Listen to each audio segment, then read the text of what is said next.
Keep them joints lubricated. All those vitamins. Then we'll get bidding again. And then we'll go out and buy the new Tesla today, I think. Gotta be done.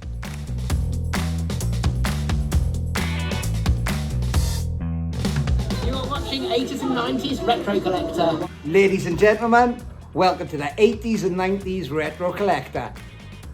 Welcome to the 80s and 90s Retro Collector. You are watching the 80s and 90s Retro Collector. Thank you. Boom. Sweet, bruv. You're watching the 80s and 90s Retro Collector. You're watching the 80s and 90s Retro Collector. Come on!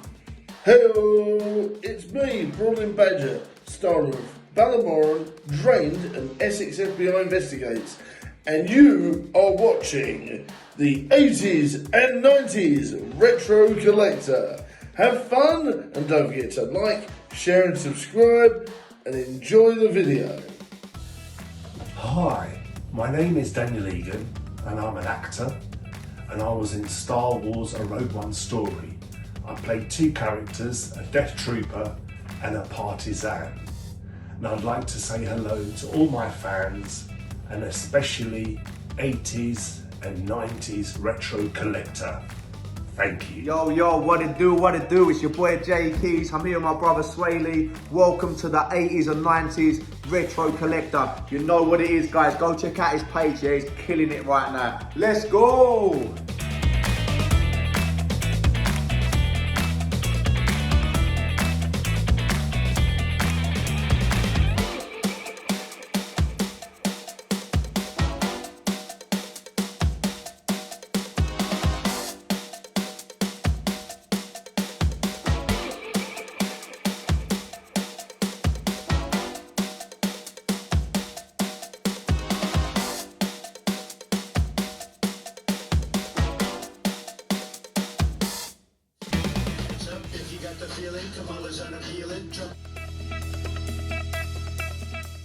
Red.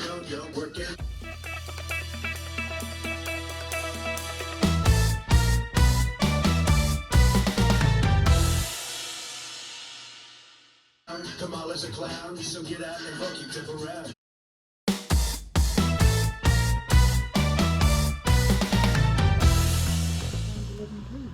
Let's have a look. Congratulations, you won next complete payment.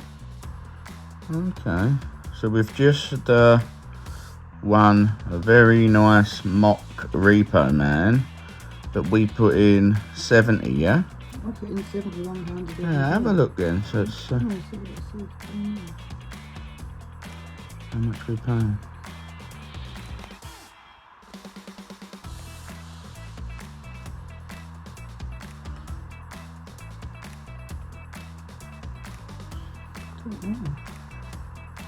Listen, we're paying £58 for the man. Oh, that's good. Plus £2.94 delivery. Just do confirm and pay, and then it will tell us. The most we're going to pay is what I bid. Yeah, just confirm and pay, yeah.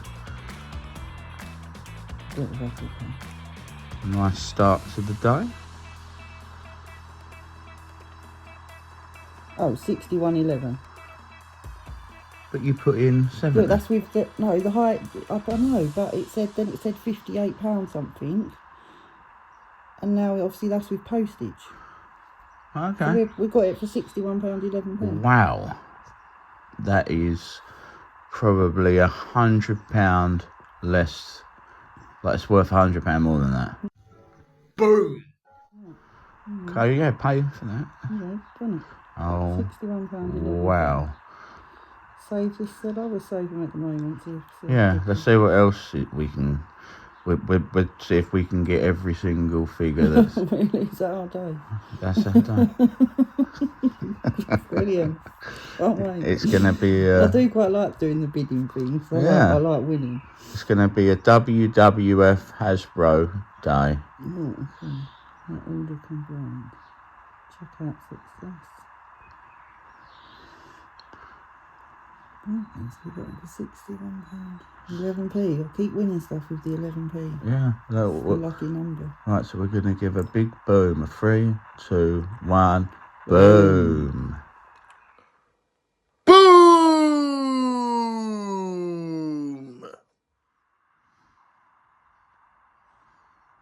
The Nature Boy. Styling and profiling. 156. It's on 156 now, yeah? No, it's not.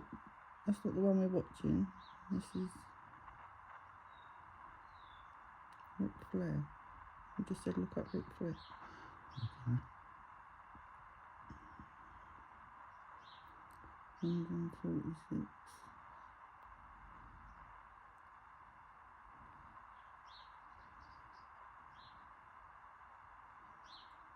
You can buy that one now.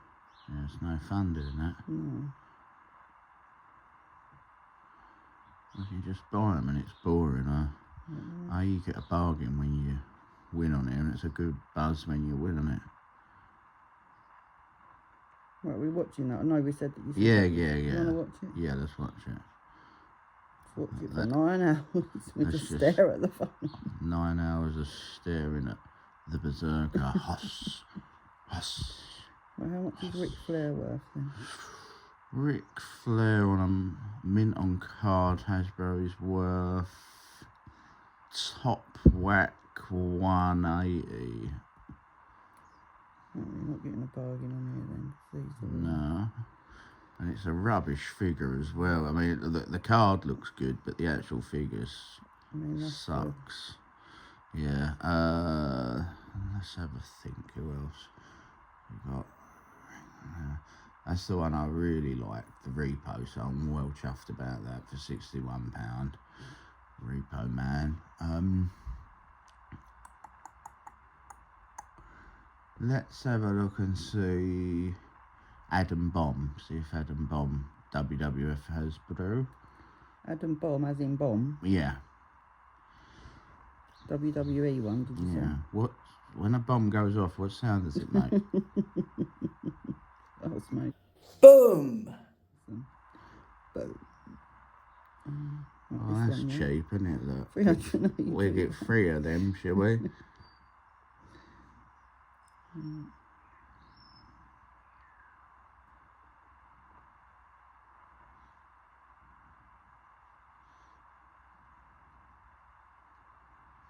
Looks like that only that one. Save for £300. That's not a bargain, is it? Of course not. Adam Bomb mint on card, 260. How long we got left on that? 9 days. 9 days, oh. No. Series 1 and 2. Let's go for.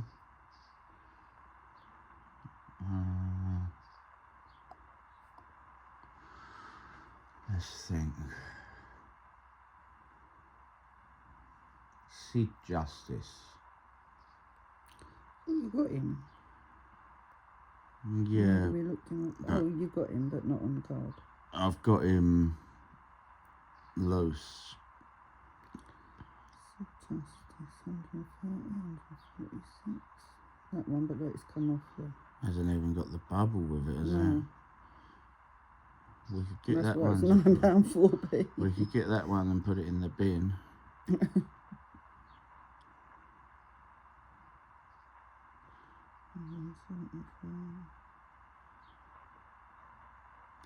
It's good if you get a bargain on here, because eBay you really don't get many, do you?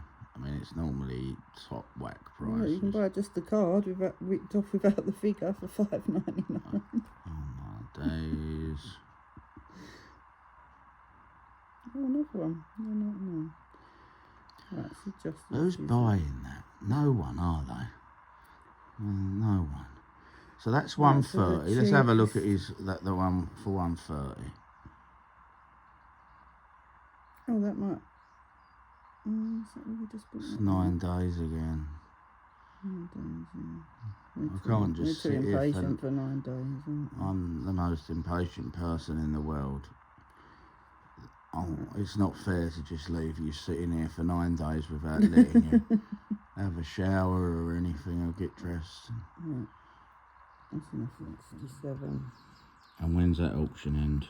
I think that's Oh, I love that. I love that card. I love that buy wrestler. now. No. Oh, Just what takes was the that fun one? out of it to just buy now, Yeah, doesn't it? this one. Martel.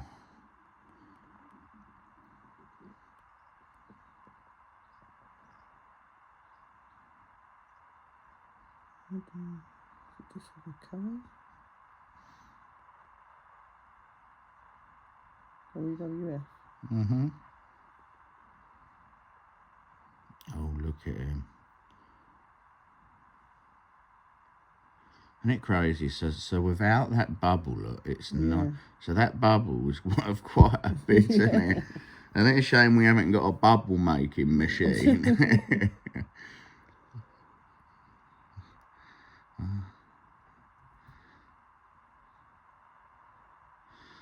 So just buy a bubble making machine. But then you'd know that it just takes. You'd have to stick it on. Yeah. So let's have a look what we got on him. 10 watches for that one. And when's that end?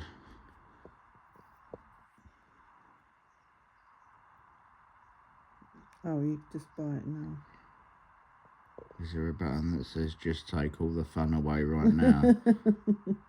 Take all the fun away, pay for top whack.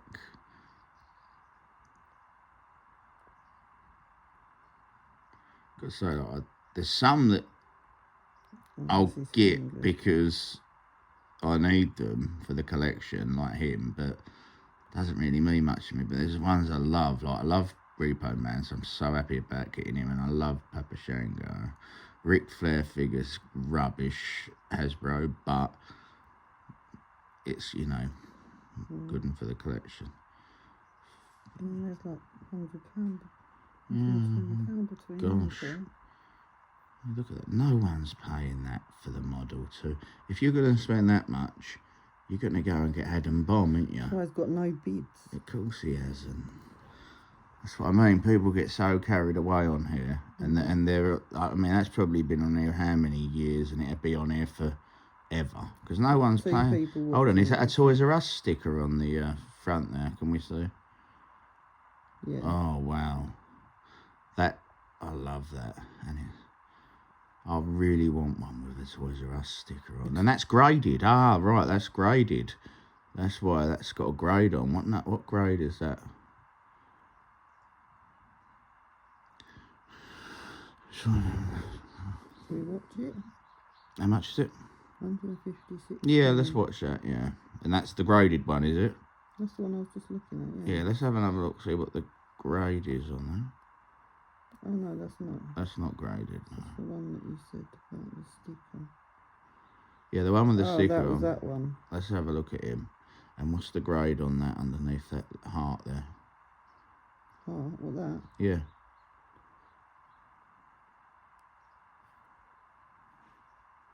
You can even see what the grade is, right? Okay, does it say in the description there? Oh, 85%. 85% grade, and that looks like it's in a solid case. Right, okay. Of course it would be it's graded. So that's... 250. Yeah, let's watch that. 105 days. Let's watch that. Okay, just about... VJ210, we're watching you. I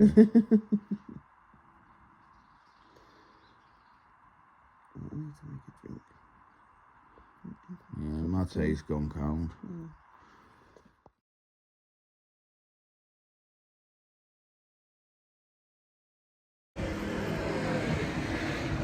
Hello everyone, welcome to the 80s and 90s Retro Collector. I'm here in Brentwood, Essex. If you want to get any retro games, come here. Retro Giant, located in Brentwood and Romford, Essex. They have got the best selection, and if you're a collector, the games look like they did when they were on the shelves in the late 90s. Get down to Retro Giant, in Brentwood or Romford for your retro console games and consoles. Nintendo 64, Sega Mega Drive. They repair Game Boys, colour Game Boys, everything. Got some fantastic games in store. I got my WrestleMania 2000, my WCW NWO Revenge, Mission Impossible, and they were in just as good a condition as they were the day I picked them up. It's like you walk into the shop, it's like going back into the 1990s. Anyway, guys, now on to today's video.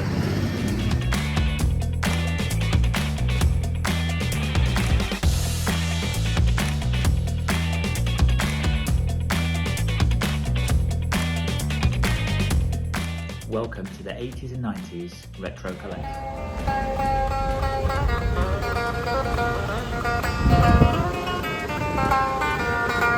Hello everyone, and welcome to the 80s and 90s Retro Collector. I am here this evening with two good friends of mine, Mr. Badger, Mr. Field, and we are going to do a little bit of talking about what got us into collecting in the first place and what we are most passionate about, nostalgia wise. So I'd like to start off with yourself, Mr. Brooks. Lovely. What is your favourite thing to collect and why? Well, we've sort of discussed this off camera before, but there's a few things. Retro Spider-Man toys, retro Venom toys, Alien and Predator, and I love board games. Now, the board games bit, thinking back on it, I didn't even realise why before, even when we were talking before, but now it's clicked in. I used to spend hours and hours with my dad playing chess and drafts, and then my mum used to play Frustration with me, Kaplunk, all the Teenage Mutant Ninja Turtles games that were out, and all these different things. So a lot of my interests all sort of intertwine a bit, because when I was playing all the board games, I was watching the cartoons that were to do with them. I used to play the Crystal Maze board game a lot, and the Noel's House Party game, which I didn't really understand the rules of, but those two were fun. I was not allowed to play the Crystal Maze board game anymore after the fact that I rigged up the house like a trap room. So that sort of put stop to that. My mum and dad were very old-fashioned, you know. I got a walloping back in the day because I rigged up the house. I think my dad nearly broke his leg. Oh dear. Atmosphere. Either of you guys have any? You maggots! Atmosphere's fantastic. I'm not sure if I've ever got my copy. Keep talking, I'm going to have a look, see if I've got my copy. Atmosphere, Nick. Any memories of that? The horrible man on there that Not says, playing it. come here, and you go to the screen and he goes, you maggots! And you're like, oh my goodness. I remember saying that on TV and being put off ever playing it. See this? See this? Yes, this is it. That's kind of like... Love it. Wow. And this is the DVD special edition that came out quite a few years ago. There's now an app version, but I like the DVD version because it's more involved. You get more involved with the DVD. And the DVD one is more like the original game. The one that's come out where it has an app is a bit less involved. This one is by far the best edition in my book. I also have another game that I never played when I was a kid, but I love playing it now, which is Ghost Castle. And that's one of my favourites. That is, oh yeah, we used to play that a lot. And that's a big shout to Viking for getting me that the other year for Christmas on my birthday. I can't remember which one, but it was fantastic. The skull and see where it lands. That's it. It's no longer a skull. It is just a normal marble ball. But lime. The same effect is there, yeah. Cool. So yourself, Nick, I mean, with me, it's WWF. I mean, anybody that watches my channel or looks on my Instagram, I love collecting a variety of stuff, but the wrestling stuff holds a very special place in my heart because there's a memory attached to every one of those figures. I remember when I got nails on the yellow card when I was out with my mum one day and Nan, and we went into Argos. I remember when I got Mr. Perfect when I went to work with my dad one day. So that they are very, I sit there and I look at my collection, and each one of them has got a lovely memory attached. So that's, for me, it's definitely the WWF, now WWE, for the younger viewers there, figures. What's sort of special with that sort of, with those memories attached for yourself, Nick? In terms of what I was collecting? Yeah. I really liked collecting the Beano comics. Ooh. I had loads of Beano comics, got the annual pretty much every year, and my oldest nephew really got into it as well, so he was reading a lot of Beanos at one point. So we have even more of them than we used to. But yeah, I was really into like cartoons and comics. I had a bunch of comics from Count Duckula, Tiny Toon Adventures, Sylvanian Families, if anyone remembers them. But yeah, all of those I really enjoyed. That was what I was really into collecting. We were also into collecting little figures. So we had loads of those to do with the Get Along Gang. What else? Acorn Green, Care Bears, Smurfs. There are hundreds of Smurfs figures. It's quite ridiculous. So we had a lot of those. And we still got loads of them in like boxes and stuff. You know, I'm not really allowed to collect anything now because we still have too much stuff that we just can't contribute to even much more. See, I'm the devil on the shoulder. I'll be like, Nick, you could start collecting this, and I'll be like, I bought you this for your new collection. It's a metaphorical thing, but one day there will be something there and be like, I got you a present. Yeah, it's a new Beano annual that's just come out, you know. Yeah. But yeah. Yeah, there you go. And with you yourself, so obviously you got the Beano with yourself, Nick, and me with the wrestling. And then as I've got older, there's stuff that I didn't like as a child that's grown on me. There's stuff that my brother was into. And I've got to be honest, Masters of the Universe, he used to get what I thought were these ugly little figures, like gremlin type figures. And I used to be scared of them as a small child. I'm like, I thought He-Man was terrifying when I was a kid. And the movie terrified me when they all chased Courtney Cox and that hairy thing. And I'm like, no, I do not like this. But with Dolph Lundgren. Yeah. Yeah, see, I was actually really scared. And with, obviously Skeletor and Evil Lyn. Evil Lyn scared me more than Skeletor, I think. Same. In the film. And anyway. I was scared of it, exactly. And it grew on me. Now, I look at, like when I see the Masters of the Universe logo, I've rewatched the film a few times. It's now one of my favourite films. And I love looking at a carded He-Man. I absolutely hate when you get these figures that come out and there's no effort. Like if you look at a lot of the newer stuff, the effort in the Masters of the Universe logo on some of the new stuff, it's just white. And then you look at how the effort and passion they put into the logos, Turtles, He-Man, Thundercats, back in the day, back in the 80s and 90s.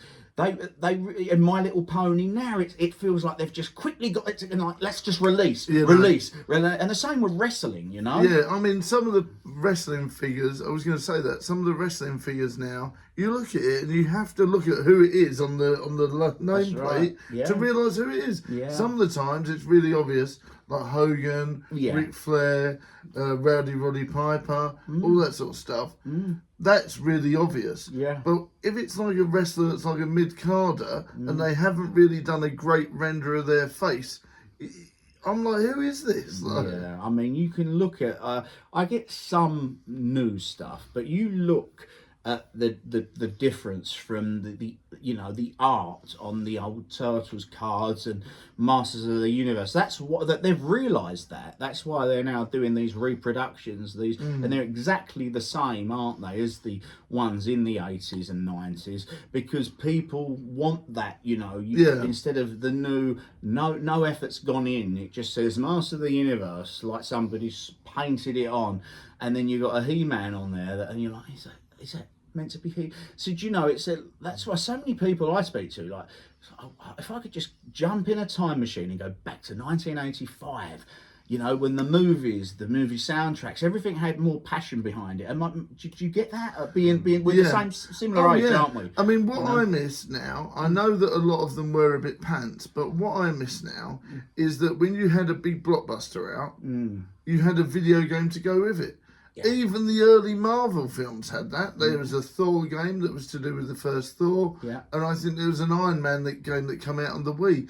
And I miss movie tie-ins because it was fun to go see the movie, and then if you had a spare 40 quid in your pocket, you'd go to game, you'd buy the game, and then you'd experience the whole thing again, but you were playing the film. Absolutely. And I miss that, you know. I do too, like on the Sega Mega Drive and the NES, the Ninja Turtles, and then Batman Returns. I remember playing the game and I miss that. There's a lot. The reason I tend to go to a lot of the older shops, there's a lot that I miss nowadays, and I'm glad I was a child when I was a child. I feel very lucky to have lived in the 80s and 90s. Yes, you know, a lot of people talk about this era of time as the world is so close together, but there's more people that are lonelier than ever. Absolutely, because people have lost the skill of socialising and going out and leaving the house. Yes. Everything is given to you. You're lucky, but also unlucky at the same time. I was never good at socialising as a child.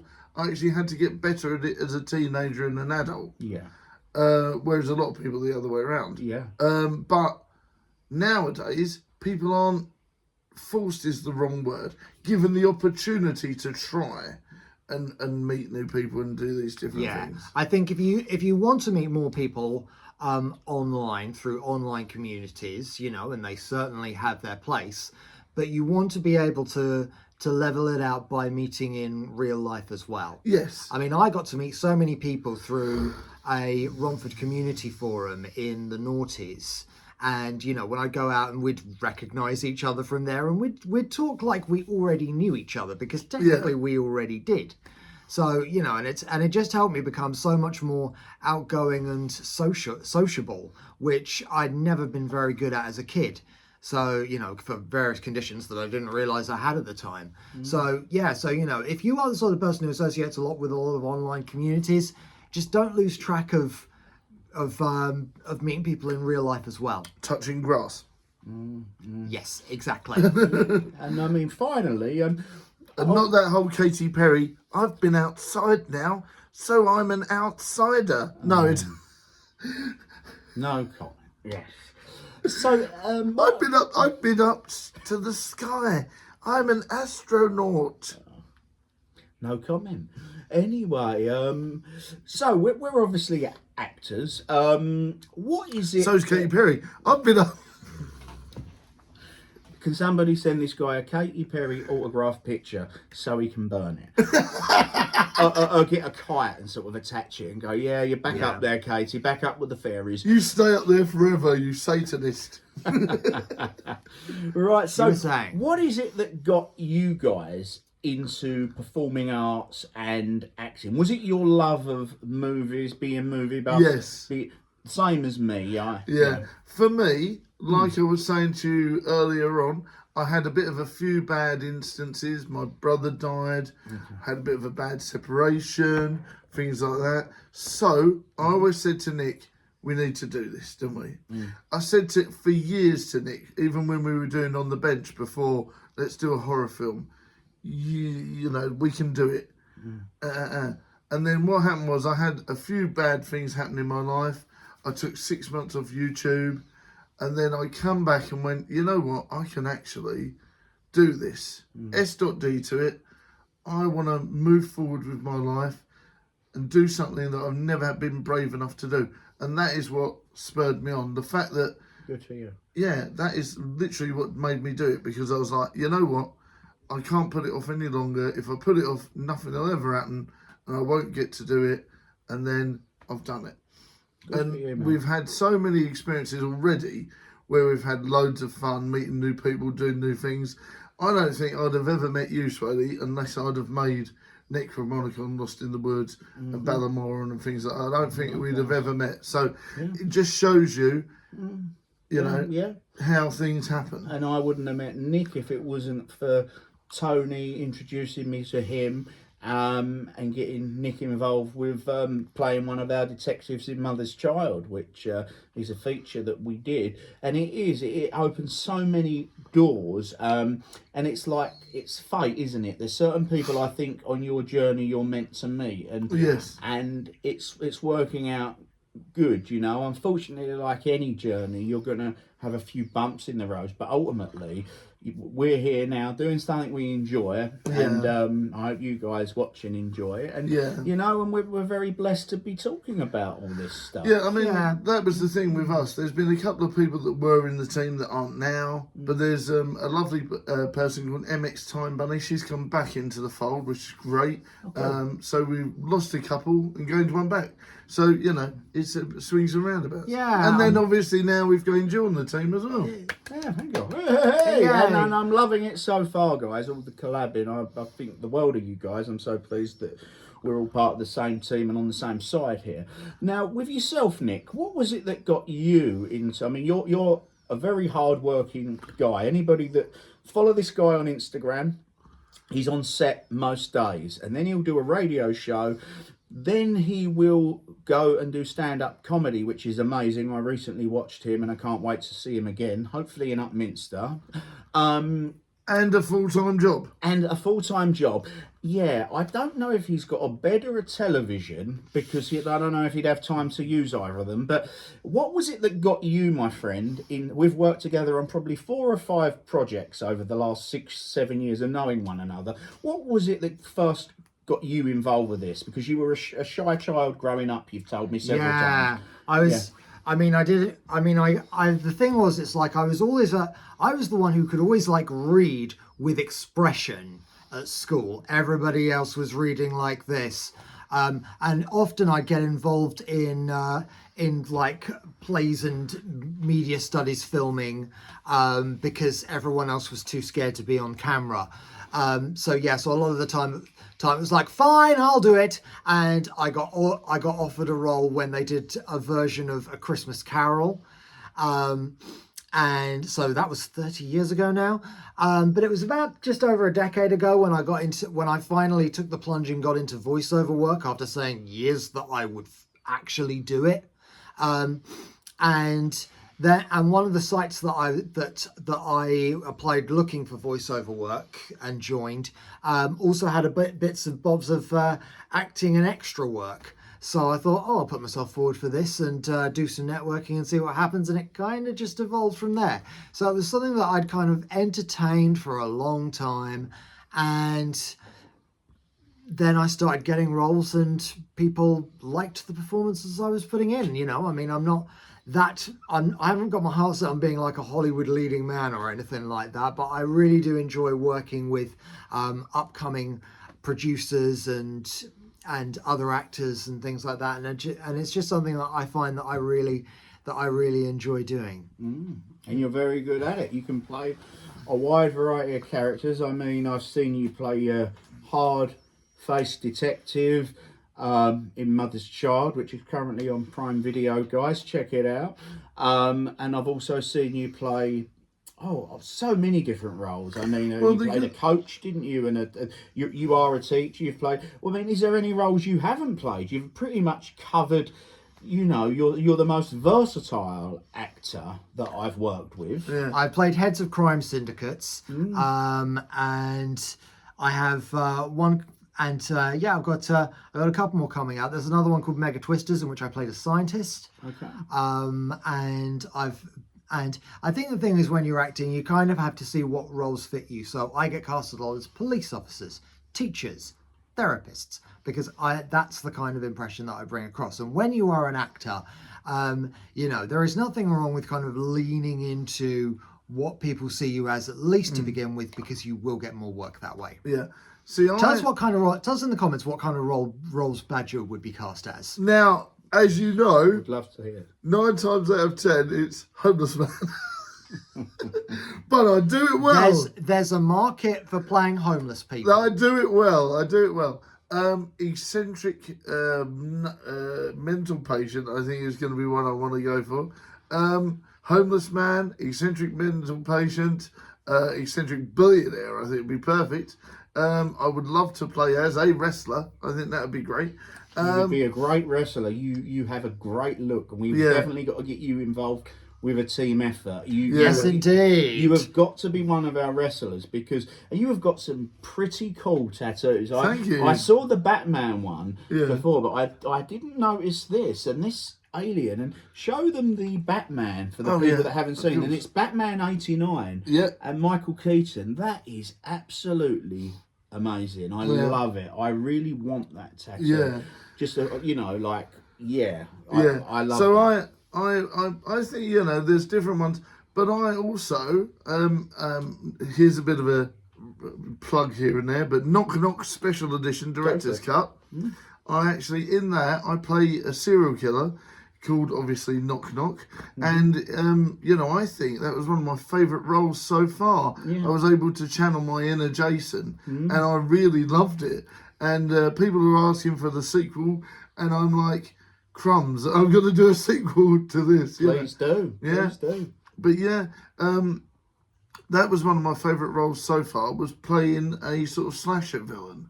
Yeah, but I thoroughly enjoy being Essex FBI and Big Cheese and all that sort of stuff. And you're great at comedy. Yeah, oh yeah, I love thank all you. this stuff, and I love the daily dad jokes that you post on your YouTube channel. It always makes me laugh. Yeah. My partner, my daughter even, she shouldn't be listening to some of them, but she does. She's 8 going on 18, and it sort of makes us smile when we see you first thing in the morning while we're having our breakfast. So yeah, you're both you guys are great comedians, which again I love. So sorry. No, I was just saying that Nick is fantastically dry. When you unlock that side of him, he is a very dry comedian, and it just works perfect. Because originally, the character of Nick Field on the field, as it were, you know, Field Agent Field. Field Agent Field was a very dry, bored, grumpy character. Yeah. And then as he's evolved, he's actually become like a bit more sort of lively and stuff like that. So I quite like it. And we've even managed to put in there that he's bi and things like that, so we've really developed the character. Big Cheese has stayed a grumpy FBI boss with a bit more personality. Obviously they're more friends now, but when we first started out, it was very much, you know, grumpy 9-to-5 FBI agent with over-the-top manic boss. And it's nice that the change-up has happened. Not all the fans like that, but my opinion is the fact that characters will evolve. Yeah. And these characters have been around for a few years now. So if you don't change them up, it's going to get stale, you know. So, and obviously with you now, hopefully about a bit more, we'll be able to introduce you as well. And Idris is going to be here as well. Unfortunately, he couldn't make tonight, but he's looking forward to meeting you. And obviously, if we get Time Bunny involved and some other people, you'll be able to meet some really quality people. So looking it's really forward good. to it. I mean, saying again about the dry humour with Nick, he reminds me. I mean, his acting style, some of the stuff I've seen everything he's done, because he's not only a friend of mine, but I'm a fan of his work and I admire his work ethic. He reminds me of like a Tom Hanks, a very versatile. And if you can watch the guy playing in a comedy role, and you watch him in he could play a great serial killer, and I'm going to believe it. And there's very few actors that can pull that off. Robin Williams being one, Tom Hanks being another one, and I could probably, and maybe Robert De Niro. Yeah, because there's actually a film that Nick was in. I'm a fan of it, and it's unreleased, unfortunately. And that's called The Grocer, where he does play a serial killer in that. And I'm telling you, even my stepson thought it was fantastic, and they are very hard to please. So I would recommend that we try and get Nick as maybe something either in Knock Knock 2, but I want Nick to be like the police officer in that. But maybe, you know, we can sort something out. There's a twist there or something. Maybe we can figure something out. But yeah, Nick as a serial killer, because of the dryness, because of the straight edge kind of, and then there's a bit of humour there. It's fantastic. Excellent, love it. And what's your dream role? I mean, finally, just to finish up here, what if if Steven Spielberg come up to you and said, look, I've seen all your stuff, we've got a great budget here, I'd like you, I'd like to work with you, what would your ideal dream, what made you want to get into acting? Like I said, it's the love of the business, the love of the entertainment. What do you see your favourite type of movie? What would you like to star in, like a Jurassic Park movie, a Marvel movie? What's your dream role as an actor? As long as I get to be the comedy sidekick with all the great comedy lines, I'm happy. Now, I don't know if you'll remember it, but there's a film called American Splendor. So, for me, I would love to have a film about my own life. And that's not being egotistical. Good film, American Splendor. I've seen it. Yeah. That's not being egotistical. It's because my life is so weird at times that I think it would make a great dry comedy. I'd watch it. Yeah. But my dream role, like I was saying, was either to be, basic would be to be killed in a horror film, or be a Jason-like character. That would be, I think that would be fantastic. I would love that. My favourite horror is Friday the 13th. Yes. And I would love to be like I always said, if I could get cast in like a soap, I would want to be the bad guy. It's so much more fun, isn't it, to play that bad guy. That's right. You get your teeth into that role, and obviously you guys being horror fans, what's your favourite horror movie of all time, mate? That's a tough one. It is, isn't it? Yeah. Obviously I really love the Blair Witch Project. I really love Halloween, Exorcist, all that sort of stuff. Really a big fan. Grew up loving slashers, like I Know What You Did Last Summer.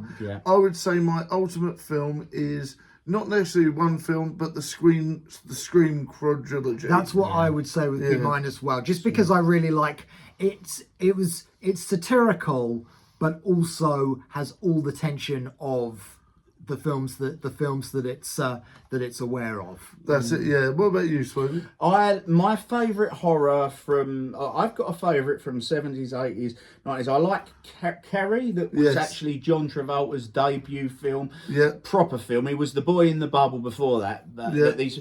Carrie, because my mum was such a massive John Travolta fan. She's like, "Oh, watch this film, John Travolta's sort of debut." I'm like, yeah. So I watched that a lot. So that was my favourite horror. Then I liked Christine, the killer car, from the 80s, and I believe it came out in 1981. Was the first Friday the 13th. Love it. Seen it loads of times. The 90s, my favourite would be the original Child's Play from 1990, Chucky.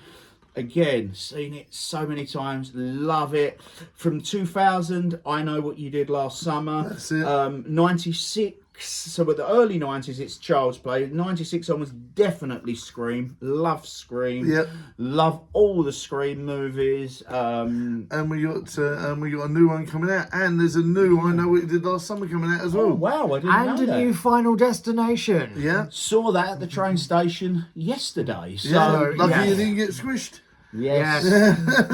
So yes, it's ridiculous, but you're tense when you're watching it. And it's also Tobe Hooper's last ever role. And this is the Final Destination. Yeah. Right? Tobe Hooper for the Chainsaw Massacre. No. The guy, Candyman, isn't it? Tony Todd. Yes, Tony Todd. Right. Tony Todd, it's his last role because he died shortly after filming the voiceovers for Venom, the new Spider-Man game. Yes. So this is his last acting role. Which is sad. Yeah. Legend. Absolute ledge. Candyman. Terrified. And the new, I don't know if you've seen it, but the reboot of Candyman, technically the fourth one, was a superb film. So if you've not seen that, please do watch it. They did Candyman 1, Candyman 2, they did some straight to DVD garbage, and then they made one on Prime, and it was chef's kiss. Absolutely right. We'll have to do it. Now, where could the viewers see your great films, Jeff? Right, well, thank you very much, Mr. Swaley. If you hop on to YouTube and type in Brawling Badger Productions and then type in Ballamoron, you will find it. There's a whole playlist of all the different films. We've got the Essex FBI ones, we've got Ballamoron, we've got the series of where, you know, I won't lie, when I get bored, I make a trap film, which is basically a parody on Saw. That's a bit of fun. I've also got an Easter special out called Eggshells, and I did one recently, which is, I think, one of my favourite horror films that I've made, which is called Anniversary, about a man who's alone in his house. He celebrates his dead wife's anniversary, and then, you know, things come back to haunt him, and bad things that he's done get revealed, and it's quite spooky. I look forward to seeing that. Okay, and how would somebody be able to get hold of yourself if they wanted to either audition for a role in one of your projects, ask you some advice on breaking into the acting business, and so on and so forth? Well, Jeff? obviously you could, if you wanted a quick answer, you could comment on one of the films, or you could get in touch via Instagram, things like that. Excellent. There you have Brawling it, guys. Badger Films, I think, on Instagram. I'm sure that there will be right. many people that would love to be involved in some of your great. I mean, I'm very grateful for being cast, and we're going to shoot a scene after this. And you know, I've been watching you guys for a good couple of years now, and I love the way you guys. You're like a great double act, and the comedy, and whether it's comedy, horror, so you can sort of play it all. So to be involved with you, I've been wanting to do it for a while, so I'm very grateful for that. Yourself, Nick, where could anybody that wanted to see some of your work go to, please? nickfieldmedia.com is my website, and that, I think, all my social media links. I'm at Nickfield Media on all the socials. I do have a YouTube channel which has my show reels on, so you can find me on there. And so those are the main means of getting in touch with me. IMDb, IMDb, I'm on there as well. We're all on IMDb, with our impressive resumes. Yes. And yeah, so you can also hear me every Wednesday at 8 p.m. on phoenixfm.com as well. That's it. And also you can check me out on my own channel and Swaley's, because we've been doing daily collabs on there. In fact, I woke up at 6 o'clock in the morning this morning and filmed one, and then promptly went back to sleep afterwards. I literally went on, and as I've gone on, literally he's like, "Here you go, mate."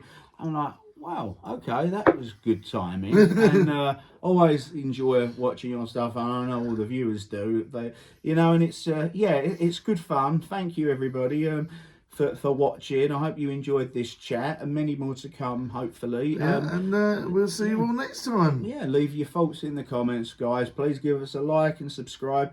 Also to this gentleman's, and check this guy's Instagram out. He is a hard worker that deserves support, because he doesn't sleep. He doesn't sleep. And he just needs that lucky break. If anybody's watching, like Steven Spielberg, making a new Jurassic Park or whatever. I know. I'd love for you to work with Yul Bowl. I think that'd be hilarious. The next Dr. Alan Grant. Yeah. I think you should work with Yul Bowl. And that way, if you don't get on with him, you'll have a boxing match at the end. Boom, boom, boom. Right, guys. You have a great evening. Thanks for watching the show. We're now going to get to work on the scene. And we'll see you next time. Ballamoron 2 is in the works as of now. Yes. See you later. Bye. Bye, Retroheads. I love that, Retro. Boom. Hey, Retroheads. It's Nick here. And, well, today, while I'm on my way to filming, Swaley has asked me to talk a bit about my past with video games. I've never been very good at them, I'll confess this, and we were a bit of a late starter to video games in our family. We first got a NES, Nintendo Entertainment System, for Christmas in 1991. And it came with the first Super Mario game, and, well, at the time that was all we needed. We were pretty much all hooked instantly. I know the original Super Mario game does look dated by today's standards, but it's easy to forget just how amazing and innovative it was at the time. And we pretty much swore allegiance to Nintendo, because we couldn't afford both Nintendo and Sega machines. But so many good good games that we played along the way. Dizzy, Kirby. My microphone has fallen down. This is what happens when you do videos while walking. As well as Dizzy, Kirby, Legend of Zelda. So many good games that just like in the 90s were the most exciting thing ever. There was probably a bunch of grown-ups complaining about how we spent far too much time on them, but you know, if they'd had them in their day, they'd probably been a bit addicted to them as well. I got my first Game Boy in 1993. I was 12. I have no idea how I managed to save up enough money for it, but you know, I absolutely love Tetris. I had Lemmings as well, which I really enjoyed. There were a bunch of Mario games for that one, which were all great, and lots of other games I liked. The Tiny Toon games were really good fun, and Wario, of course, who can forget him? So many good ones. The last time I really played on a video game that much was Spyro on the PS2, I think it was, year 2000, which I like to think I did okay at. I didn't collect absolutely everything that you need, all the jewels and stuff that you needed to complete the game, but, you know, I like to think I did well. I don't do a lot of that kind of video gaming nowadays, as I don't really have a lot of time, and also, as I mentioned, I'm not very good at it, but it's an important part of my history and my childhood that I'm thankful for. And hopefully, those of you watching this, bus passing, will know exactly what I mean. Thanks for watching today, everyone. Don't forget you can find me on all the socials at Nickfield Media and also at nickfieldmedia.com. And come and see one of my comedy shows soon as well. Well, good morning, everyone. My name's Lee, and I'm watching the 80s and 90s Retro Collector. When it comes to gaming, I remember growing up in the 80s, you know, coming from London, growing up with my younger siblings. I remember the first computer that came in the house, and it was like 2 bars with a ball, like the game of tennis, growing up in the 80s. And then, you know, we used to go down to the local arcades in the social club in London and go and play Pac-Man and Space Invaders. And that was when we had that game, you know, in the house. And we used to play, remember as a child, me and my school friends and siblings, we used to play Pac-Man and Space Invaders. So these are the games that I remember growing up in the 80s, you know, when they first came out. So yeah, so bye for now, speak to you soon.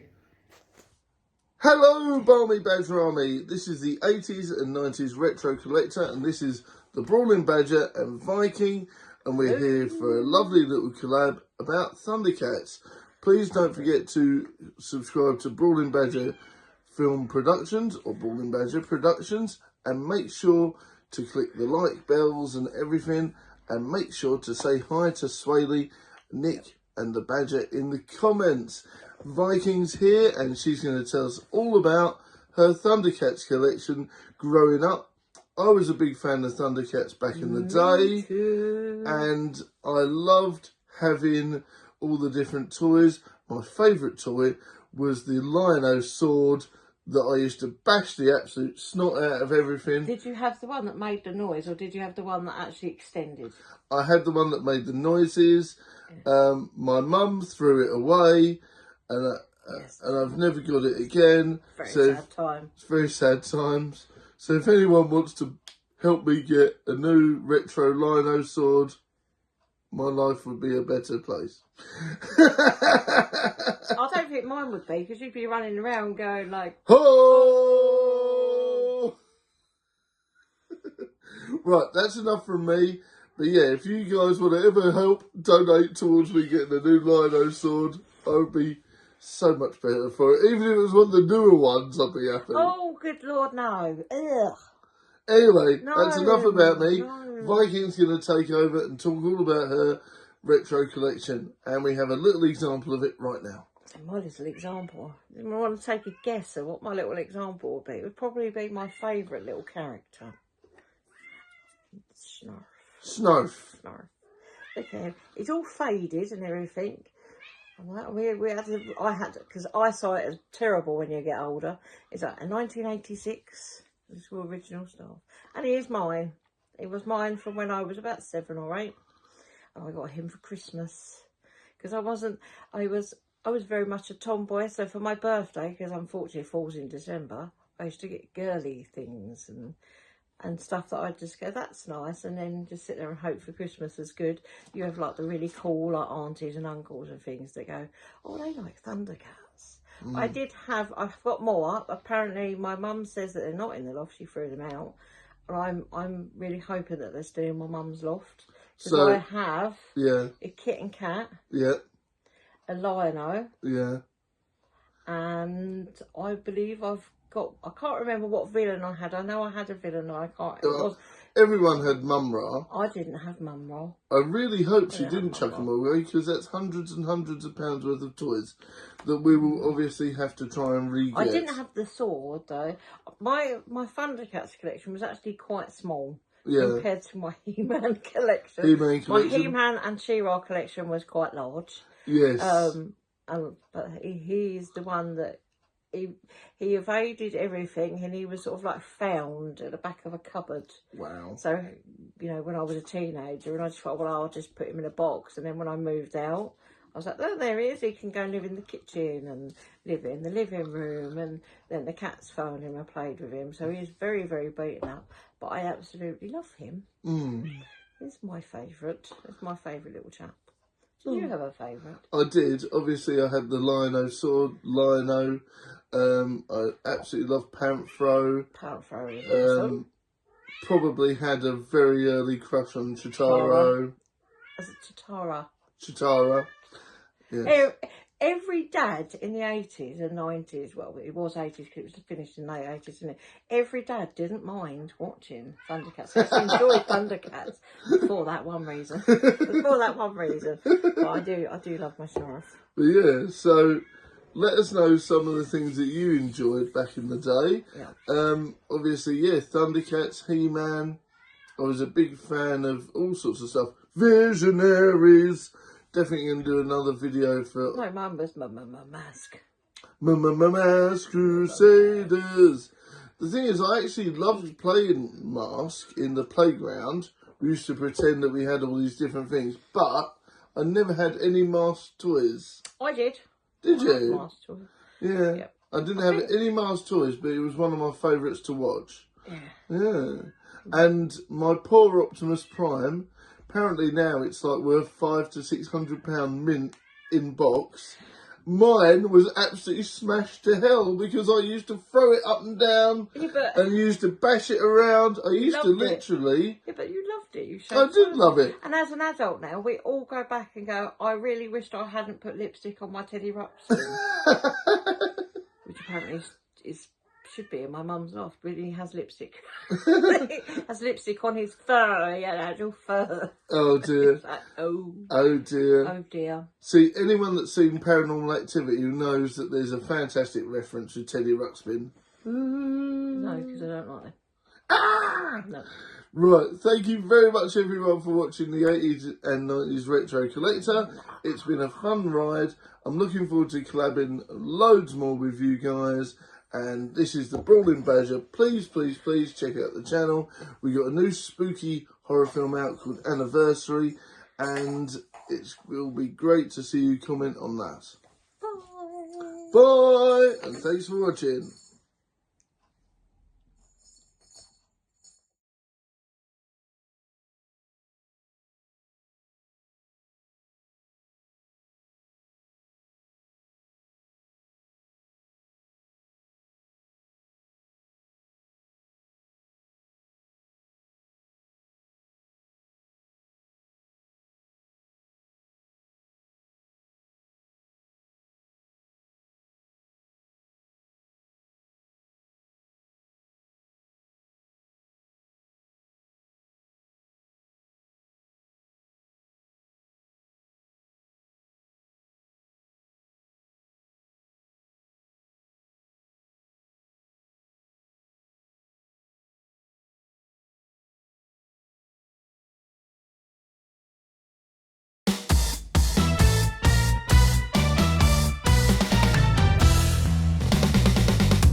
Hello everybody, you are watching the 80s and 90s Retro Collector. Make sure you subscribe. Whoa!